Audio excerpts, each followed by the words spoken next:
بسم اللہ الرحمن الرحیم۔ حضرت عبداللہ بن فیروز الدیمی اپنے والد سے روایت کرتے ہیں، انہوں نے کہا کہ ہم نبی صلی اللہ علیہ وآلہ وسلم کی خدمت میں حاضر ہوئے اور عرض کیا، اے اللہ کے رسول، آپ جانتے ہیں کہ ہم کون ہیں، کہاں سے آئے ہیں اور کس کے پاس آئے ہیں؟ آپ صلی اللہ علیہ وآلہ وسلم نے فرمایا، اللہ کی طرف آئے ہو اور اس کے رسول کی طرف۔ ہم نے کہا، اے اللہ کے رسول، ہمارے ہاں انگور ہوتے ہیں، ہم ان کا کیا کریں؟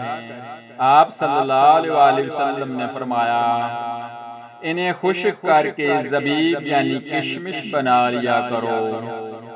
ہم نے عرض کیا، ہم زبیب کشمش کا کیا کریں؟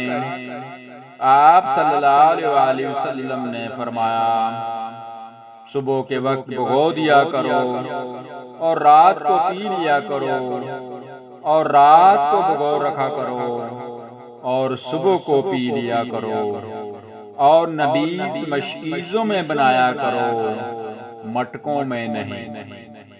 تحقیق اسے نچوڑنے میں جب تاخیر ہو جاتی ہے تو یہ سرکہ بن جاتی ہے۔